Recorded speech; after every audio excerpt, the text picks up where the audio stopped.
Hi friends, പുതിയൊരു വീഡിയോയിലേക്ക് സ്വാഗതം. എല്ലാവർക്കും തന്നെ വളരെയേറെ ഇഷ്ടപ്പെട്ട ഒന്നാണ് പാലപ്പം. ഒരുപാട് പേർക്കുള്ള ഒരു വലിയ പ്രശ്നമാണ് എങ്ങനെയൊക്കെ മാവരച്ച് വെച്ചാലും നമ്മുടെ ഈ പാലപ്പം അങ്ങോട്ട് പെർഫെക്റ്റ് ആയിട്ട് കിട്ടുന്നില്ല എന്നുള്ളത്. ഇവിടെ അടുത്തുള്ള ഒരു കാറ്ററിംഗ് സെൻറ്ററിലെ പ്രധാന ഐറ്റമാണ് നമ്മുടെ ഈ പാലപ്പം. കാറ്ററിംഗ് സെൻറ്ററിലെ മെയിൻ ഷെഫായ നമ്മുടെ ഒരു ചേച്ചി പറഞ്ഞു തന്ന റെസിപ്പിയാണ് കേട്ടോ ഞാൻ ഇന്നിവിടെ നിങ്ങൾക്കായി കാണിക്കുന്നത്. അപ്പോൾ ഇനി ആർക്കും പാലപ്പം ശരിയായില്ല എന്നൊരു കംപ്ലൈൻറ്റ് ഉണ്ടാവില്ല. ഉറപ്പായിട്ടും ഇതുപോലെ ഒന്ന് ട്രൈ ചെയ്ത് നോക്കിയാൽ മാത്രം മതി കേട്ടോ. 4-5 മണിക്കൂറെങ്കിലും അരി വെള്ളത്തിലിട്ട് കുതിർത്തരച്ചാണ് സാധാരണഗതിയിൽ പാലപ്പം ഉണ്ടാക്കാറുള്ളത്. എന്നാൽ നമ്മളിവിടെ അരി അരയ്ക്കാതെ തന്നെ നല്ല പെർഫെക്റ്റ് ആയിട്ടുള്ള പാലപ്പം ഉണ്ടാക്കുന്നതിൻ്റെ റെസിപ്പിയാണ് കാണിക്കുന്നത്. പൂ പോലെ സോഫ്റ്റായ നമ്മുടെ പാലപ്പം ഉണ്ടാക്കാനായിട്ട് ഞാനിവിടെ വറുത്ത അരിപ്പൊടിയാണ് എടുത്തിട്ടുള്ളത്. അപ്പത്തിൻ്റെയും ഇടിയപ്പത്തിൻ്റെയും ഒക്കെ നല്ല നൈസായ അരിപ്പൊടിയില്ലേ, അതാണ് നമുക്കിവിടെ ആവശ്യമുള്ളത്. പിന്നെ പാലപ്പം ഉണ്ടാക്കാനായിട്ട് കടയിൽ നിന്ന് വാങ്ങുന്ന പുട്ടുപൊടി ഒരിക്കലും എടുക്കരുത്, അത് നമ്മുടെ പാകത്തിന് അരിഞ്ഞു കിട്ടില്ല. 2 കപ്പ് നല്ല വറുത്ത അരിപ്പൊടി ഒരു പാത്രത്തിലേക്ക് എടുത്തിട്ടുണ്ട്. നിങ്ങൾ ഏത് പാത്രത്തിനാണോ അരിപ്പൊടി എടുത്തത് ആ പാത്രത്തിനാണ് ബാക്കിയുള്ള സാധനങ്ങളൊക്കെ മെഷർ ചെയ്യേണ്ടത്. അരി എടുത്ത് അതേ പാത്രത്തിന് 1 കപ്പ് ചോറാണ് ഞാൻ ഇതിലേക്ക് ഇട്ട് കൊടുക്കുന്നത്. ഞാനിവിടെ മട്ട അരിയുടെ ചോറാണ് എടുത്തിട്ടുള്ളത്. നമ്മൾ എടുത്ത കപ്പിന് ഒരു 1/4 കപ്പ് തേങ്ങ ചിരികിയത് കൂടി ഞാൻ ഇതിലേക്ക് ഇട്ട് കൊടുക്കുന്നുണ്ട്. നമ്മുടെ പാലപ്പം മാവ് നന്നായിട്ട് പതഞ്ഞ് പൊന്തി വരാനും അതുപോലെ നല്ല സോഫ്റ്റായിട്ട് കിട്ടുന്നതിനും വേണ്ടി നമുക്കിതിലേക്ക് 1 സ്പൂൺ പഞ്ചസാര ചേർത്ത് കൊടുക്കാം. ഇനി ഇതിലേക്ക് കുറച്ച് വെള്ളം ഒഴിച്ച് നന്നായിട്ടൊന്ന് കലക്കിയെടുക്കണം. പിന്നെ വെള്ളം ഒറ്റയടിക്ക് അങ്ങോട്ട് ഒഴിക്കരുത് കേട്ടോ. നമ്മൾ പൊടിയല്ല എടുത്തേക്കുന്നത്, അത് പെട്ടെന്ന് അങ്ങോട്ട് കട്ടയായി പോകും. അതുകൊണ്ട് വെള്ളം കുറച്ച് വീതം ഒഴിച്ച് വേണം നമുക്കിത് കലക്കിയെടുക്കാൻ. അതുപോലെ തന്നെ നമ്മുടെ മാവിൽ വെള്ളത്തിൻ്റെ അളവ് കൂടി പോകരുത്. വെള്ളം കൂടി പോയാൽ നമുക്കിത് മിക്സിയിലിട്ട് അരച്ചെടുക്കാൻ കുറച്ച് പാടായിരിക്കും. ഈ കൺസിസ്റ്റൻസിയിലാണ് നമുക്ക് മാവ് തയ്യാറാക്കി എടുക്കേണ്ടത്. തയ്യാറാക്കി എടുത്ത മാവ് നമുക്കൊരു മിക്സി ജാറിലേക്ക് ഇട്ട് കൊടുക്കാം. ഇനി നമ്മുടെ അരിപ്പൊടിയും തേങ്ങയും ചോറും ഒക്കെ ചേർത്ത് നന്നായിട്ടൊന്ന് നല്ല വെണ്ണ പോലെ ഒന്ന് അരച്ചെടുക്കാം. ഞാനിവിടെ മാവ് നന്നായിട്ട് അരച്ചെടുത്തിട്ടുണ്ട്. ഇനി ഇതൊരു പാത്രത്തിലേക്ക് ഒഴിച്ചു വയ്ക്കാം. പാലപ്പത്തിന് അരയ്ക്കുമ്പോൾ മാവ് നല്ല വെണ്ണ പോലെ തന്നെ അരച്ചെടുക്കണം. എങ്കിൽ മാത്രമേ നല്ല പെർഫെക്റ്റ് പാലപ്പം കിട്ടുകയുള്ളൂ. ഒരല്പം മാവെടുത്ത് വിരലുകൊണ്ട് ഇങ്ങനെ നോക്കുമ്പോൾ നല്ല വഴുവഴുപ്പ് തോന്നുന്ന രീതിയിലുള്ളതാണ് പെർഫെക്റ്റ് പാലപ്പം ഉണ്ടാക്കാനുള്ള മാവിൻ്റെ കൺസിസ്റ്റൻസി. അരച്ചെടുത്ത മാവ് നമുക്കൊരു പാത്രത്തിലേക്ക് ഒഴിച്ചു കൊടുക്കാം. പിന്നെ നമ്മുടെ മാവ് നന്നായിട്ട് പതഞ്ഞ് പൊന്തി വരും. അതുകൊണ്ട് കുറച്ച് വലിയൊരു പാത്രത്തിലേക്ക് വേണം അരച്ച മാവ് ഒഴിച്ചു വയ്ക്കാൻ.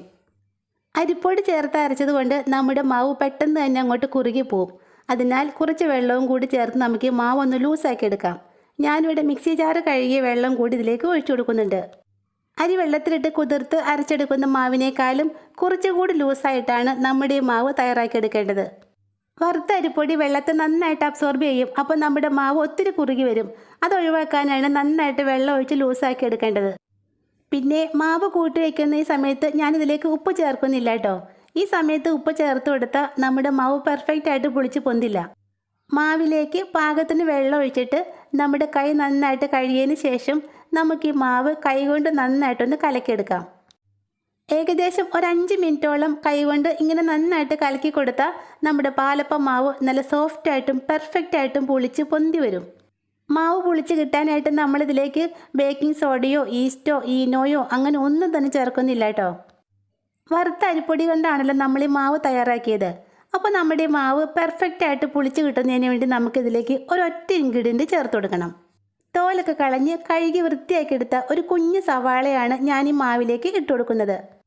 പിന്നെ സവാള എങ്ങനെ ഇട്ടെന്ന് വെച്ച് നമ്മുടെ മാവിന് ഉള്ളിയുടെ ടേസ്റ്റോ അങ്ങനെ ഒന്നും ഉണ്ടാവില്ല കേട്ടോ. സവാള ഇട്ടതിന് ശേഷം നമുക്ക് ഈ മാവ് ഒന്നടിച്ച് ഏകദേശം 8 മണിക്കൂർ അല്ലെങ്കിൽ ഓവർനൈറ്റ് ഇതൊന്ന് റെസ്റ്റ് ചെയ്യാനായിട്ട് മാറ്റിവെക്കാം. മാവ് പുളിച്ചെങ്ങാനും പുറത്തോട്ട് വന്നാലോ എന്നോർത്ത് ഞാനൊരു പ്ലേറ്റിന് മുകളിലേക്കാണ് മാവിൻ്റെ പാത്രം ഇറക്കി വെക്കുന്നത്. അതുപോലെ മഴയോ തണുപ്പോ ഒക്കെ ഉള്ള സ്ഥലത്താണ് നിങ്ങൾ തയ്യാറാക്കുന്നതെങ്കിൽ ചെറു ചൂടുവെള്ളം നിറച്ച ഒരു പാത്രത്തിലേക്ക് നമ്മുടെ മാവിൻ്റെ പാത്രം ഇറക്കി വെച്ചാൽ വളരെ നല്ലതായിരിക്കും. അപ്പോൾ നമ്മൾ തലേന്ന് രാത്രിയിൽ റെഡിയാക്കി വെച്ച നമ്മുടെ പാലപ്പം മാവിൻ്റെ പാത്രം ഒന്ന് തുറന്ന് നോക്കിയാലോ. കണ്ടോ, നമ്മുടെ മാവ് നല്ല പെർഫെക്റ്റ് ആയിട്ട് തന്നെ പുളിച്ച് പൊന്തി വന്നിട്ടുണ്ട്. നമ്മൾ ഇട്ട് കൊടുത്ത സവാളയൊക്കെ മാവിൻ്റെ അടിയിൽ പോയിട്ടോ. മാവിൽ നിന്നെടുത്ത ഈ സവാളയ്ക്ക് വേറെ കുഴപ്പമൊന്നും ഇല്ല കേട്ടോ. ഇത് നന്നായിട്ടൊന്ന് കഴുകിയെടുത്ത ശേഷം നമുക്ക് കറി ഉണ്ടാക്കാവുന്നതാണ്. ഈസ്റ്റോ സോഡയോ ഒന്നും തന്നെ ചേർക്കാതെ നമ്മുടെ മാവ് നല്ല സോപ്പ് പത പോലെ പതഞ്ഞ് പൊന്തി വന്നിട്ടുണ്ട്. മാവ് അരച്ചെടുത്തപ്പോൾ നമ്മളിതിലേക്ക് ഉപ്പിട്ടിട്ടില്ലായിരുന്നു. അതുകൊണ്ട് ഈ സമയത്ത് നമുക്ക് മാവിലേക്ക് ആവശ്യമായ ഉപ്പ് ചേർത്ത് കൊടുക്കാം. ഉപ്പിട്ടതിന് ശേഷം നമ്മുടെ മാവ് അധികം അങ്ങോട്ട് കുത്തി ഇളക്കരുത് കേട്ടോ. മെല്ലെ മെല്ലെ ഒന്ന് ഫോൾഡ് ചെയ്ത് കൊടുത്താൽ മതി. നമ്മളിട്ട ഉപ്പ് മാവിൻ്റെ എല്ലായിടത്തും എത്തുന്ന രീതിയിൽ പതുക്കെ ഒന്ന് ഇളക്കി കൊടുത്താൽ മാത്രം മതി. പിന്നെ വറുത്ത അരിപ്പൊടി ആയതുകൊണ്ട് നമ്മുടെ മാവ് കുറച്ച് തിക്കായിട്ടാണ് കിട്ടിയിട്ടുള്ളത്. ഒരല്പം വെള്ളവും കൂടി ഒഴിച്ച് നമുക്ക് ഒന്ന് ലൂസാക്കി എടുക്കാം. ഉപ്പിട്ടതിന് ശേഷം ഒരു 10 മിനിറ്റ് കൂടി നമുക്ക് ഈ മാവ് ഒന്ന് അടച്ചു വെക്കാം. ഇങ്ങനെ വെക്കണമെന്ന് നിർബന്ധമൊന്നുമില്ല കേട്ടോ. നിങ്ങൾക്ക് വേണമെങ്കിൽ മാത്രം, സമയമുണ്ടെങ്കിൽ മാത്രം ഇങ്ങനെ ചെയ്താൽ മതി. ഇല്ലെങ്കിൽ പെട്ടെന്ന് തന്നെ നമുക്ക് പാലപ്പം ഉണ്ടാക്കാവുന്നതാണ്. ഉപ്പ് ചേർത്ത് 10 മിനിറ്റ് കഴിഞ്ഞപ്പോൾ നമ്മുടെ മാവ് കണ്ടോ നന്നായിട്ട് പതഞ്ഞ് പൊന്തി വന്നിട്ടുണ്ട്. ഇനി നമുക്ക് പാലപ്പം ഉണ്ടാക്കിയെടുക്കാം. ചട്ടി നന്നായിട്ട് ചൂടായ ശേഷം ഒരു തവി മാവ് കോരി ചട്ടിയിലേക്ക് ഒഴിക്കാം.